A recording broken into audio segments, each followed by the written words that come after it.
Good tidings, my possum friends. Welcome to another episode of Offensive Points brought to you by IDP Plus. And just a quick reminder, we live it so you guys can win it.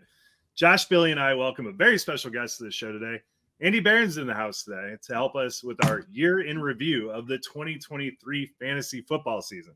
Not that he needs an introduction, but Andy is a writer and analyst at Yahoo, a host over at Fantasy Football Live, the president of the Fantasy Sports Writers Association since 2014, one of the most accurate analysts in both the NFL and the MLB, and just all around a good guy. So, Andy, thank you for joining us today. How is the Chicago weather treating you? Thank you for having me. I forgot that you might bring me in with a terrifying possum image. That was jarring. It's cold today. Like we somehow in Chicago we skipped that nice little transition between like 50 degrees and 20 degrees, and it just hit. I don't know. It hit Arctic conditions out of nowhere today, so it's not that pleasant, really. I'm going up there this weekend, so should be fun. I think we're going to try to get things cleaned up by this weekend. I think it'll be a more normal temperature, but it bottomed out today. It's not great. Yeah, that wind off that lake is never great, by the way. So I'm sure it's nice and chilly there. So I do have one question before we get started.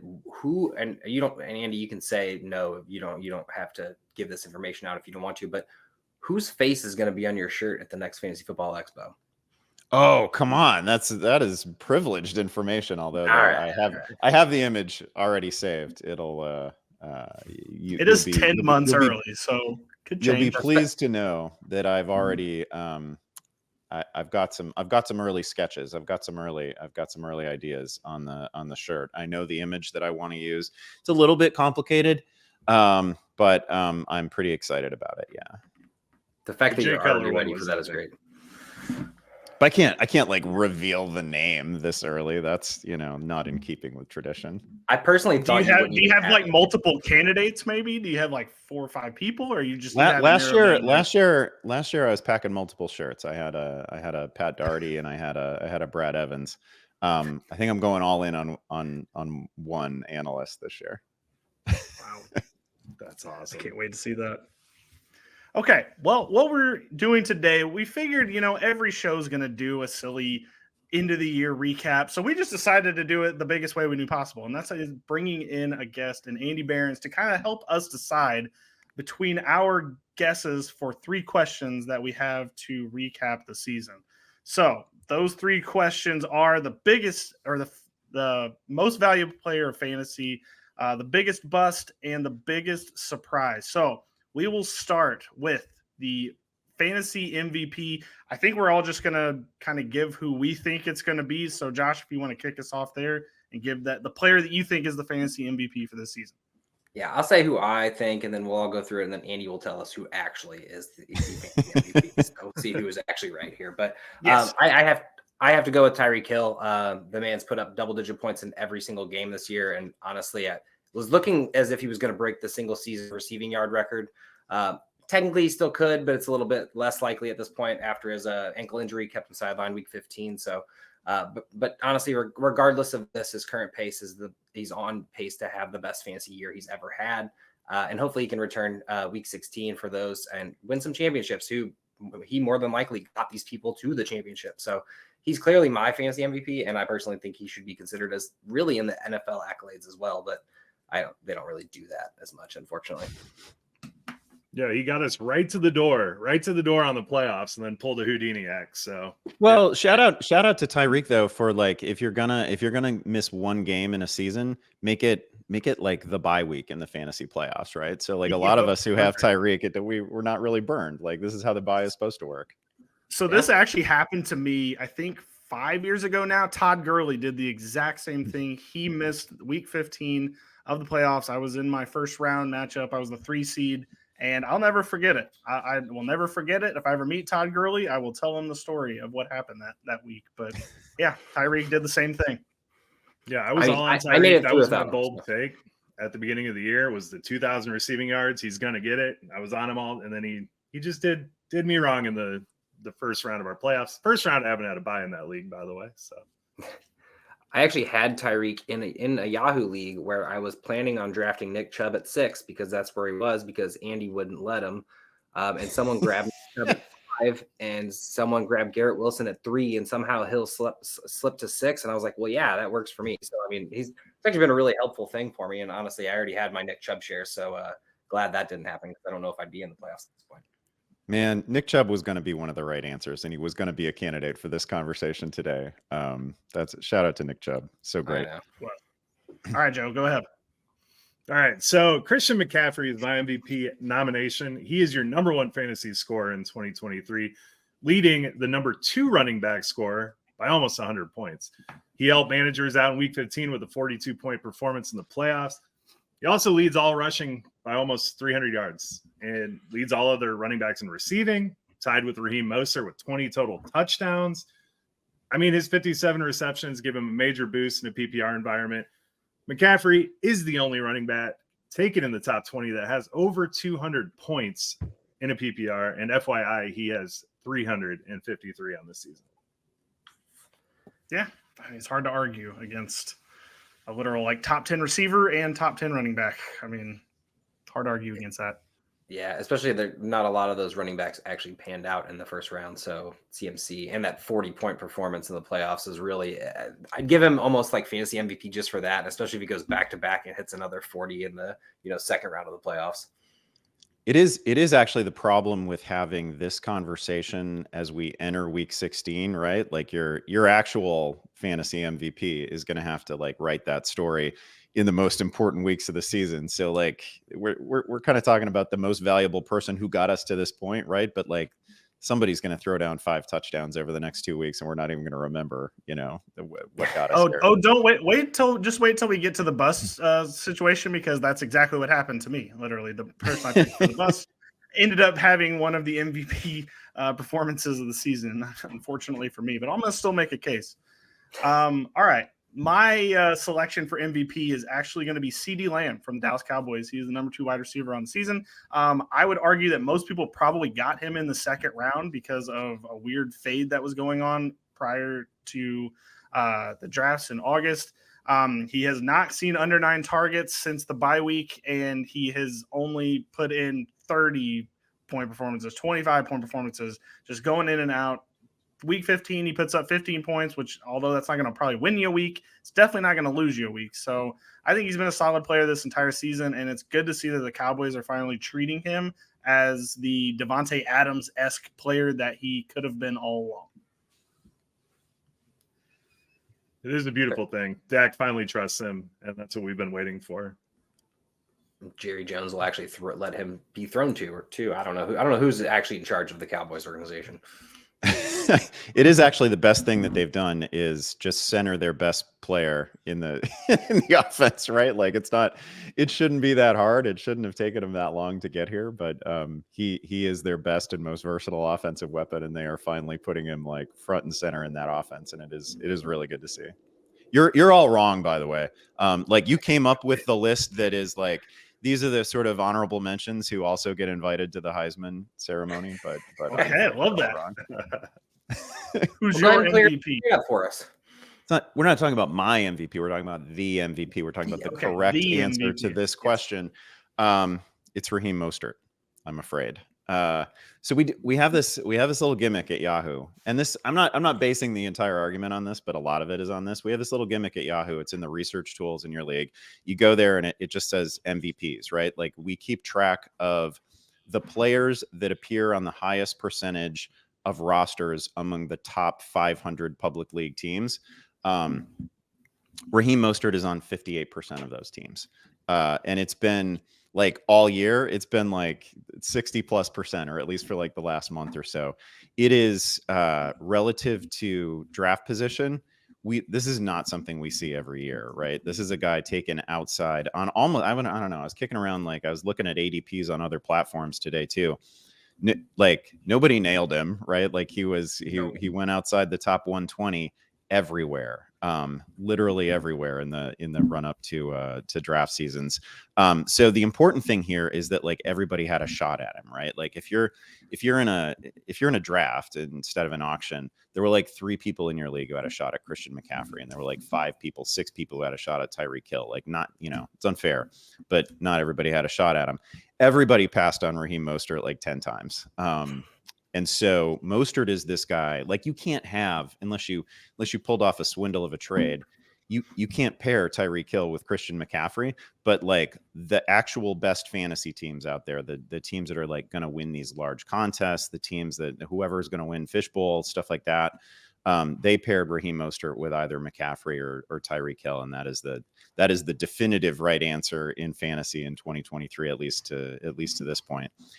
Wild season too, right? Like he's not missing any games. He just gets like, we have the same argument every week about, oh man, should I go Achane? Should I go Raheem Mostert? Well, all Raheem Mostert does is score 2 touchdowns every week. That's all he does.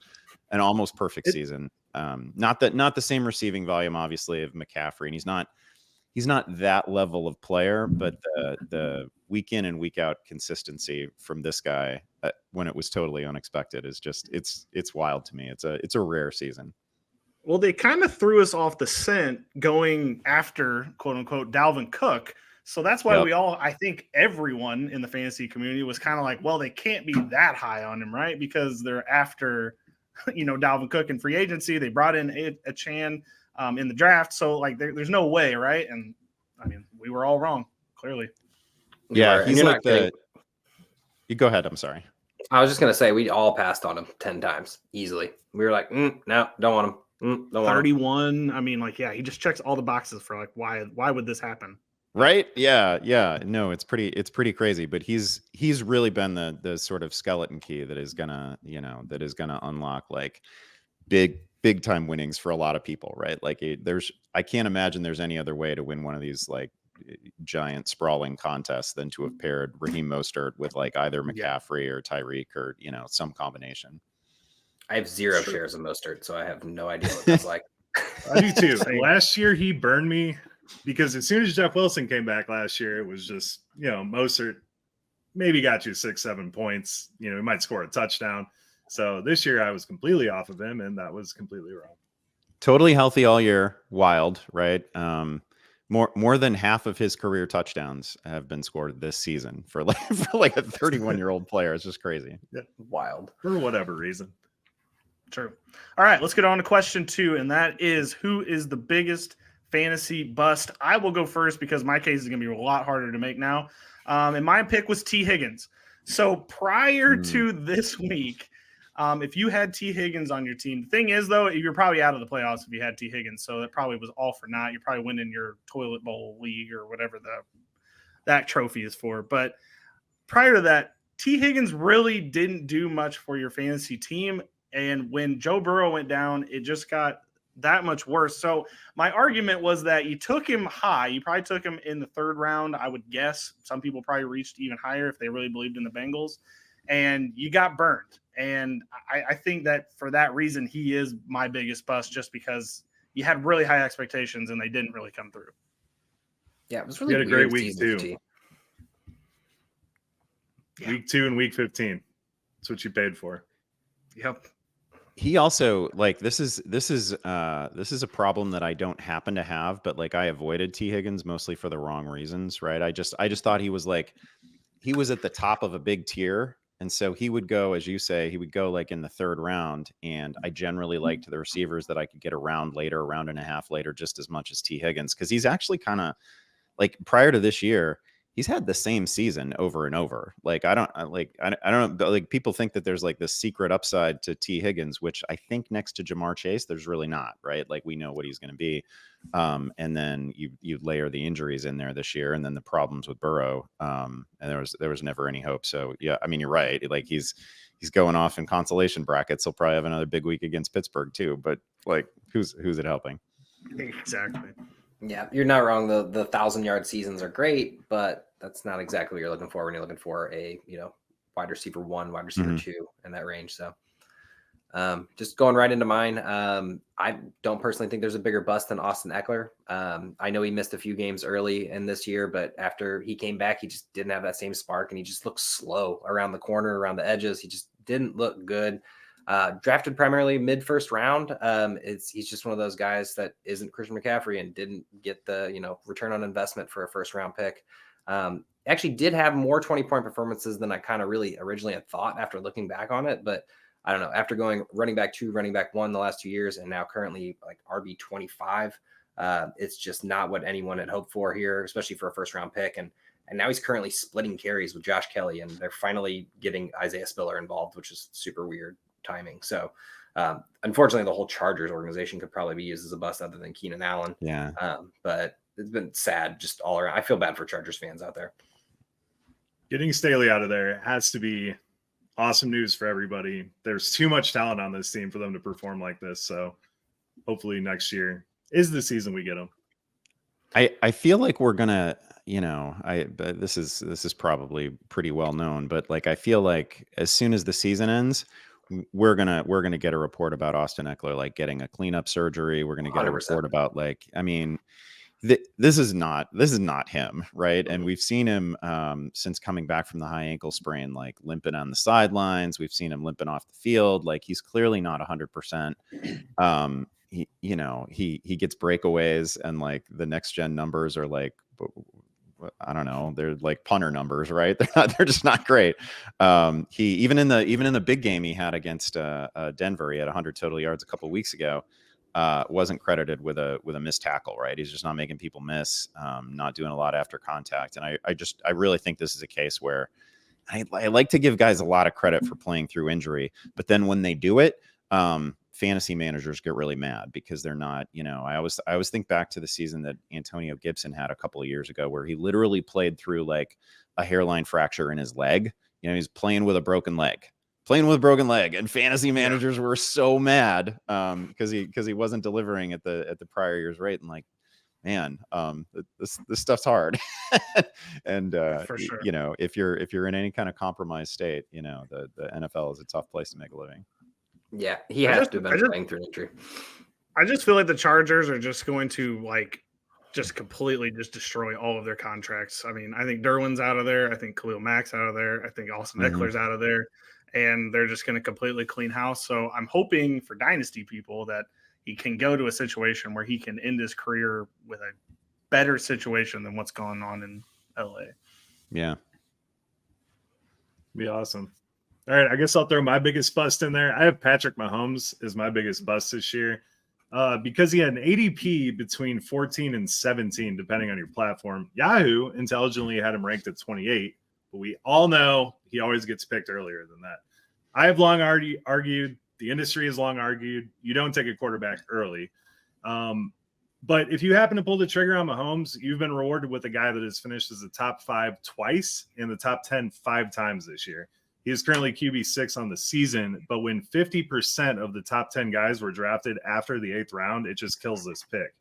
In 2023, most of these second-round guys were historically bad. But you could have had A.J. Brown. You could have had Amon-Ra. Both guys we had ranked higher than Mahomes, but you would have much rather had them on your team. It's not entirely his fault, but at that price, he's a bust for me. I will say this isn't the guy that I had in mind, but I love this call. And we've talked about this a couple times on the Yahoo podcast. Like and I understand why people, especially over the last 5 years or so, tend to go quarterback earlier than we used to, right? Like it used to be just dogma in fantasy that sharp players were going to take a quarterback late, right? Like that's just what you did because there was never, for years, like for decades in this game, there was never enough separation between the top quarterback and like the 12th best quarterback to justify taking somebody in the 3rd round. And like occasionally you'd get a Brady year, you'd get a Manning year, but it wasn't, that wasn't anything that you could ever bank on. And then like, Mahomes gives us 5,000 yards and 50 touchdowns, and Lamar has like the greatest per game scoring season of all time. And we get the year that Hurts had last year and some of these Josh Allen seasons. And so all of a sudden, like, there were actual golden ticket players at quarterback, which has never been the case in fantasy up until like recent years.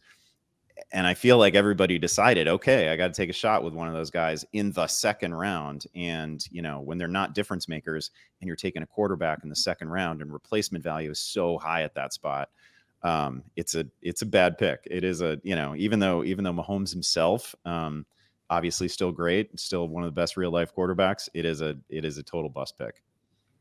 Well, we also live in Missouri too, so we're in a lot of drafts with people who are St. Louis and Chiefs fans, and just from the Midwest. So we've seen Mahomes go like really ridiculously early too, and he kind of already does, like as Joe said, alluded to it. It's always like mid-second round, and you're like, why are we doing this? And then that's usually when everyone else starts biting on quarterbacks, and I'm just like, nah, I'll just wait, I'll figure it out. Yeah, a quarterback has to have a historic season if you're going to take him that high. Like, there's no anything less than 5,200 yards and 48 touchdowns, he was going to bust. Yeah, like especially when you could get Brock Purdy for free. Yeah, right. Yeah, you could get Jalen Hurts, the Mike Tolbert of my life right now. You could have gotten him later even. So it's I have people still asking me, should I start Brock Purdy? And I'm like, what do you mean? Should you? Like, yeah, you should have been doing it for a while now. Should not be on your bench. You shouldn't be deciding between him and Matt Stafford. Like, no, take the one that's been consistent. All right, so who's the real answer, Andy? Is this backed up by some Yahoo Analytics again? I want to say again that Joe made a convincing argument, I think, for Patrick Mahomes, more convincing than I was prepared for even. But the name that I brought, and I feel like people may have forgotten it. Normally, I don't like to use a player who suffered an injury as like a bust candidate, right? But this guy busted so much earlier than his actual injury that I feel like he's an exception here. Cam Akers was a monumental bust. He was taken in the 5th round. Guys, he lost his job before week 1. We didn't know it, but he'd already lost his job. Like we took him in the 5th round, and Kyren Williams was the RB1 to open the season. Cam Akers finished week 1 with it was like 22 carries for 29 yards, something like that. He was immediately terrible. Didn't really play in that game until it was decided, and then he was a healthy scratch in week 2. He was a healthy scratch in week 2. He was your 5th round pick, and then we didn't see him again until he was traded. Like, we saw him again in October, and at that point he surfaces with Minnesota. He's got like a cameo role. You can't start him. You can't even really make a case to roster him. He's super inefficient, and obviously, unfortunately, blows out the other Achilles. So terrible situation for him. But long before the injury, he had busted. It's a really good point. Billy, do you want to comment on that one? I was hoping for the best, but big not prepared for the worst. That ended up happening. He wasn't my RB1 though on my team, at least. Thank God. I don't remember a lot of situations like this where like a guy had literally lost his job before opening week, and we weren't even really alerted to it. Well, right. And especially after they didn't trade him last season when they could have, or this offseason, they could have given him away for something, and they chose not to. It was kind of weird because you figured they would at least start him so that he could gain value to where they could trade him for a higher pick, but they didn't really do that either. So I don't know. It was a bizarre situation with the Rams. Yeah. It was kind of the Rams as a whole, though. I mean, you had Stafford's injury going in. We heard some rumblings about Puka. I know, talking to rookies and stuff, we were pretty high on Puka, but we had no idea what this Rams offense was really going to look like. And then Kupp had his hamstring, and we're like, okay, what's going to happen here? So they were very silent all year. Yeah, the Rams have actually been a huge surprise this year. They look really good for what they're dealing with. I know Stafford's had his shaky days, and Kyron's been amazing. But honestly, it feels like it's been like a decade since I've heard Cam Akers' name. Like it doesn't. The season's been too long, I guess. I didn't even think about Cam Akers, and it's not even because of the injury. I just honestly forgot he played this year because that's how forgettable it was. So Andy, you're absolutely right. Not wrong. Yes, that was a great pick at it. For sure. Okay. On to the last question, and that is, of course, the biggest surprise of the fantasy season. Joe, get us started. Yeah, this one segues nicely because, like we talked about Cam Akers here, I'm going to talk about Kyren Williams. He is my biggest surprise of the year. I drafted him at pick 308 in the Kings Classic Buckus division, and that's an IDP league, but still his ADP was 276 and running back 72. He is currently RB8 even after missing 4 games. He is RB2 in points per game at 20.8, scoring over 21 points in 60% of his games. As Andy pointed out, Cam Akers was inactive week 2 and cut in week 3, so Kyren is a waiver darling that is continuing to pay off. The missed games kind of hamper what could have been just a legendary season, but it's still pretty epic. No, it's not a bad call. He's been phenomenal. I completely agree. And I mean, it really did segue so perfectly. Yeah, I just even when he came out of Notre Dame, I still never envisioned him being this. I just didn't. He was not a particularly fast runner. I knew he could do some pass catching, but not necessarily at this level. Yeah, he's been a complete surprise since he got into the league. So I'm shocked that Sean McVay's been able to turn him into what he's been.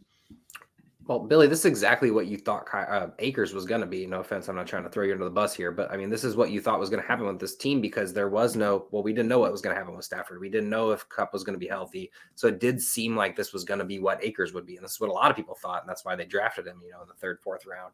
And then to get Kyren for free, basically, whether it was last pick of the draft or, at the end there, you pick him up out of free agency. I'm pretty sure I got him out of free agency in the league at some point.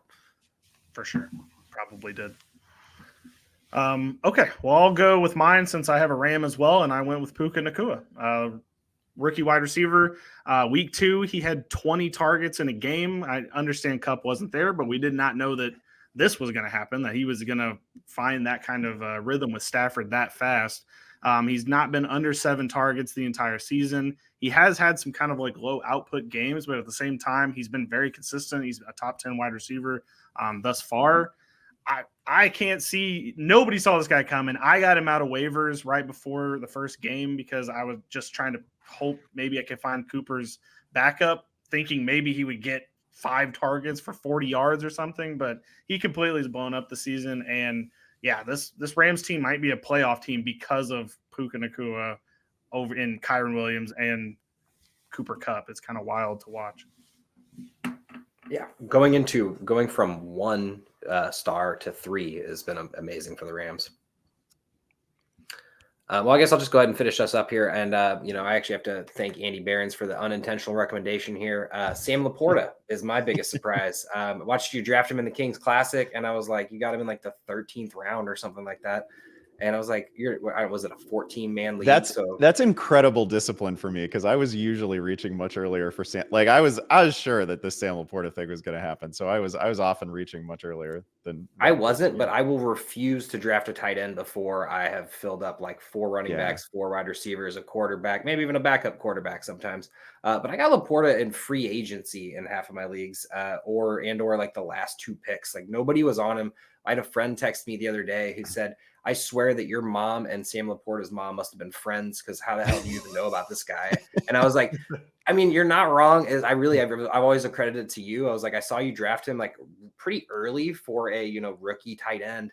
But honestly, right now, keeping up pace for pace with Kelsey.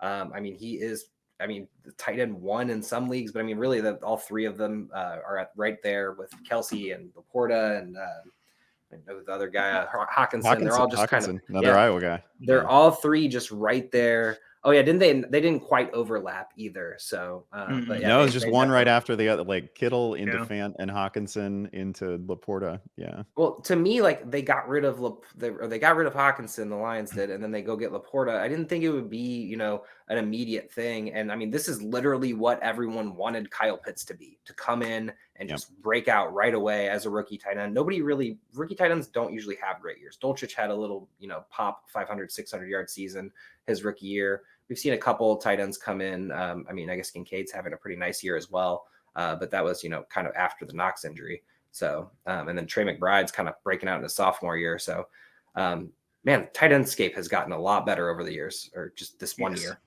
It's funny by the dynasty tactic, just take the Iowa tight end every year. Yep. Especially if he ends up on the Lions. I will say, I went to Iowa. You probably see some Iowa stuff behind me on the shelves. There it is. And I have, I remember a handful of years ago, Super Bowl week, I had the opportunity to interview George Kittle, who was doing some work for, I think, Gatorade at the time, something like that. And I didn't the Yahoo people obviously wanted me to talk Niners and they wanted me to talk Super Bowl and all that. And George and I just talked Iowa football for 10 minutes. And the producers were like, I don't know if I can use any of that, but it was super informative, right? It's the thing that people need to realize about this is that it's not like Kittle was underutilized at Iowa. He came to the school as a 180-pound receiver who had no offers. And they built him, right? Like that was just a miracle of like strength and conditioning and coaching and finding the right role for him. So it is a really, really good developmental program. They don't get, they just don't get like 4 and 5 star kids, right? They get these like 2 and 3 star guys, and they have some position groups that are amazing. And like Marv Cook stays in town, and they just have like a sort of wealth of institutional knowledge, and they're able to build some really good tight ends.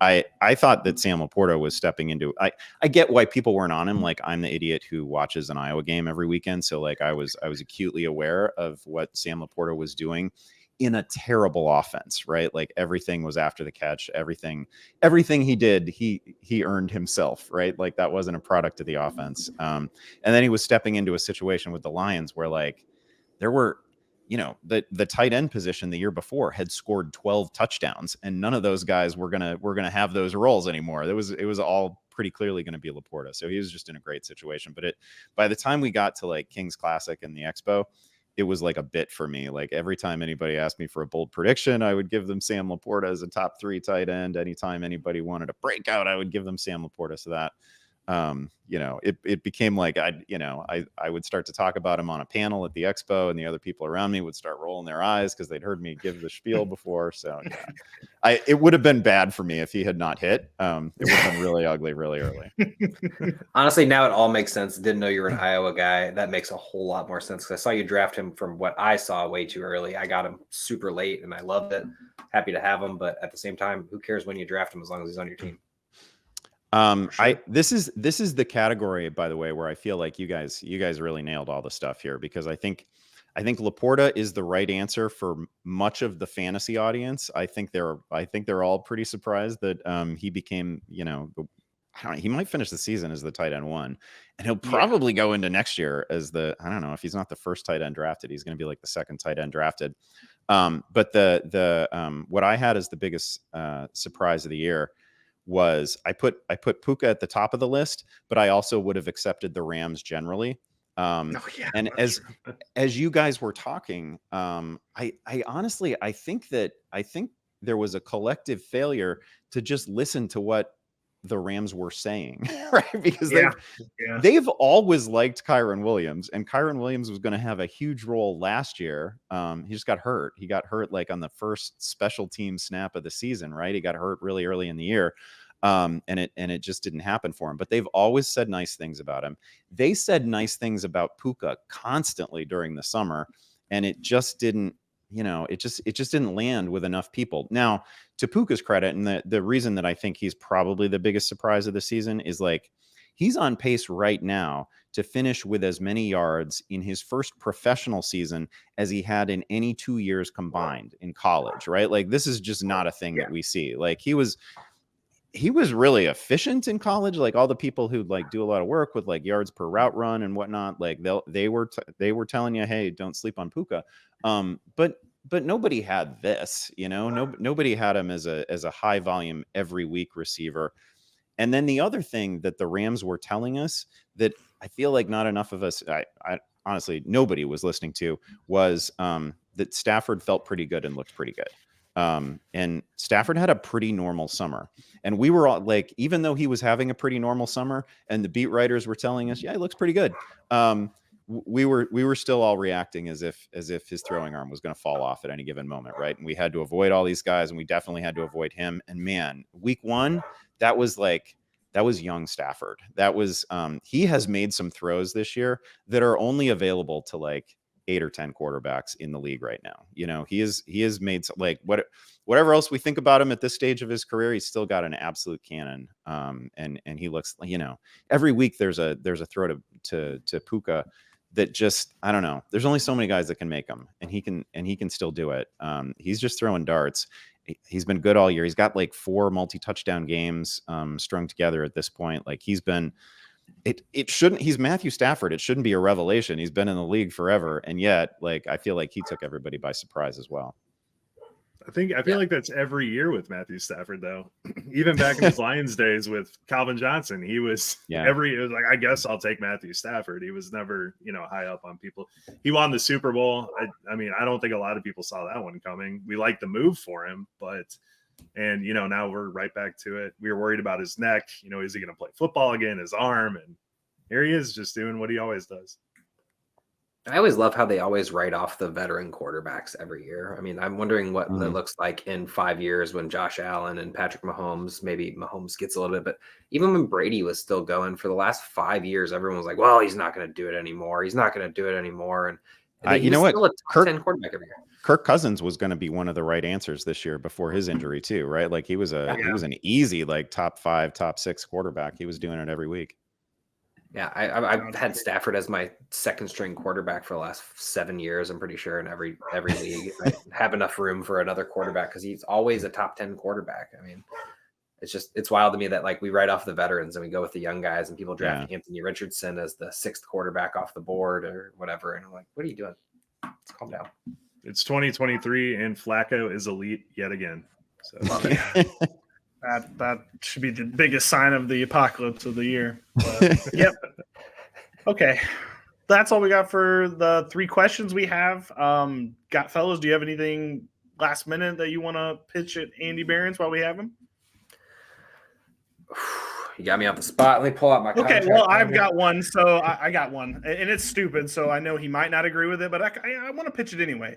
So this Christian McCaffrey, if you've heard of him, what if we split him in half? So we had his receiving be draftable and his rushing be draftable. You don't get both. You get one or the other. You get 2 separate players. Would that kind of even out Christian McCaffrey as like a cheat code?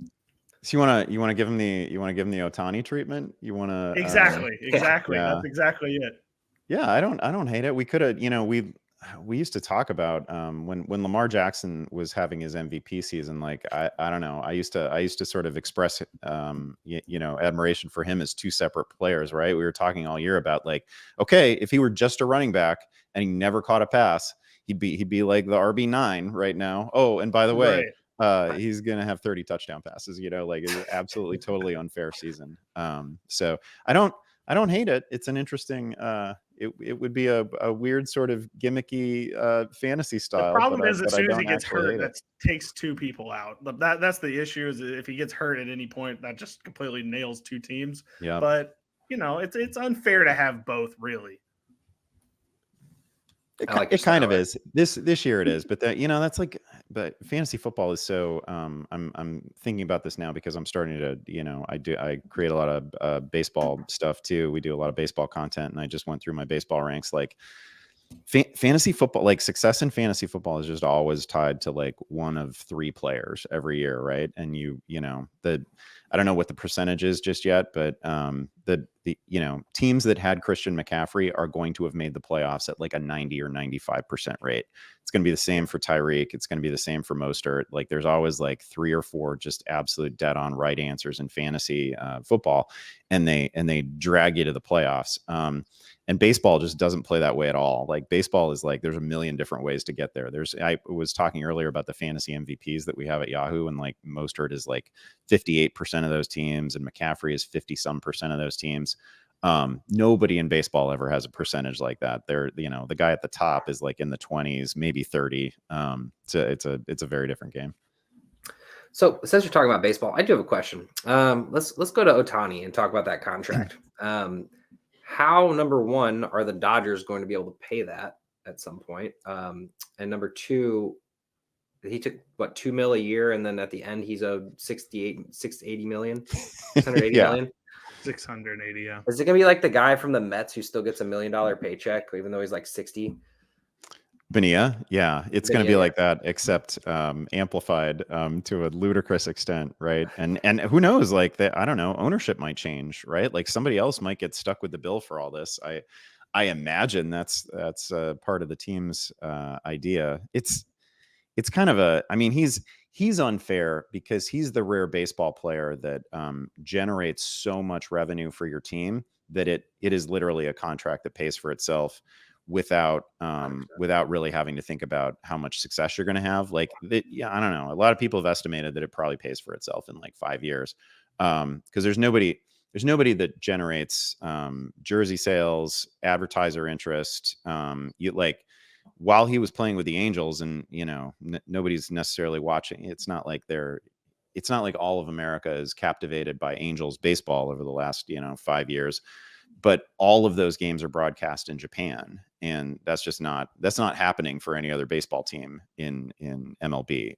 So you get, and you'd see all the in-stadium advertising in Anaheim was geared toward Japanese audiences. I mean, it just brings in revenue streams that are not available with any other player. So it literally, they don't, that contract is probably the least of their worries. Fair enough. I saw it and I was like, when and who is going to pay for that? I didn't even think about the international. We're going to have Ohtani Day. Like, that's what it's going to be. It's going to be Ohtani Day, not Bonilla Day anymore. Yeah, the international impact of something like that's crazy. Because I was at the U.S. Open when it was at Erin Hills, and I remember Hideki Matsuyama came walking over the hill, and there were probably 200 cameramen, guys with these big cameras, and they were running and laying down. And I asked about it, and the guy next to me was like, "Oh, that's the Japanese media." And I was like, wow, that's because when we watch it, we see Hideki quite a bit. He's a really good player, but not used to seeing someone outside of Tiger or Brooks having that sort of media following. So that was I was covering the White Sox a little bit years ago. I remember in the season that Ichiro was chasing the single season hits record. And I went to most of the games in a Mariners series at Sox Park, and the foreign media that was in attendance, it was simply overwhelming. Like, Sox Park was usually a pretty sleepy place to go, easy credential to get, and it was wild because Ichiro was very clearly going after the record and was going to get it, and he was freakishly skilled and all that, and it was just amazing. It was standing room only in the press box, which you just don't see very often. No, my only thought was this has been very refreshing after the week 15 that I had, which I think is arguably the worst week of fantasy football historically, I would argue. So this has been nice. Thanks, guys. I had a long rant prepared, but you guys figured it out. Yeah, he lost a couple big games yesterday due to AJ Brown not doing anything. So I apologize. Oh, I was gonna ask if this was Arthur Smith related or if it was also Arthur Smith related. Yeah. It's Bijan and AJ Brown would have got 12 more points combined. So if Bijan would have got 12 points, Joe would have been fine. Yeah. Tough. No, I was just diving into the pretty much what everyone did last week, and it was just a horrible week of fantasy football. It really was. For sure. So kudos to our listeners that have moved on past this. There's a lot of backup. I was just thinking about how many quarterbacks have started this year. Like, we're on second and third strings for some of these teams, and shit, Joe Flacco is he the fourth string technically for the Browns at this point? So he wasn't even a string until recently. Yeah. Well, exactly, but the fourth quarterback to start for. I mean, there's just so many quarterbacks that have started these games, and it's kind of cool to see the next crop, like Browning, finally getting a shot at something. I mean. Not that he's got, he's going to stay in Cincinnati if he does become anything, but he's looking really good right now. Purdy's finally kind of continuing his start from last year. So it's really nice to see like the new age of the quarterbacks and people getting a shot, whether it's to, be a quarterback, starter or at least a backup in the future. So, the flip side of that, you're talking about all the quarterback injuries and all the injuries that we've had generally. Think about the people that we've talked about as MVPs: Christian McCaffrey, Raheem Mostert. Tua's made it to this point in the season totally fine. Keenan Allen until last week, having the best year of his career. Like, we have no idea who's going to get hurt, and like our when we start talking in the preseason about guys who are currently uninjured, but we're saying that they're injury, like, we don't know. The three guys that you would have like pounded the table. Oh yeah, injury prone. Gotta worry about him. Tua, Raheem Mostert, Christian McCaffrey. They are sailing right now. They are carrying fantasy teams, and it's like Kirk Cousins, Joe Burrow. Like, it's the guys that would have Justin Jefferson, who had never missed a game, right? Like, it's those guys. Even coming into the season, we were like Breece Hall, Javonte Williams. Like, are they going to get hurt? Yeah. The season, like, are they like what's going to happen? Completely fine. They've played the whole time. Yeah. No problems at all. I hate the tag injury prone. It's so stupid. Anyone could get injured on any play. Like, I injure myself walking down the stairs sometimes. Like, you know what I mean? Like, am I injury prone? I mean, that I would be the person to be calling injury prone. I'm clumsy as hell. I'll fall. And Josh, you are injury prone for sure. I am 100% injury prone. Yeah. But I hate hearing that with football players, because it's like, dude, that anyone could sprain an ankle or, jam a thumb or anything at any. I mean, it's just an injury-prone game, right? Like you should take it as a given that everybody involved is injury-prone, and that is how your season could end. Yeah, exactly. So, anyway, no, thanks so much for coming on, Andy. Really appreciate having you, and I'm really looking forward to seeing who's on that shirt next year for you. Yes, for sure. Well, it's a pleasure coming on. Really appreciate you guys. Thank you so much. Get us out of here. Good night, possums. Thank you for watching this IDP Guys video. If you like this content and you want more fantasy football content, click here. If you enjoyed this video and you want to see more videos to help you master your IDP league, click here to subscribe.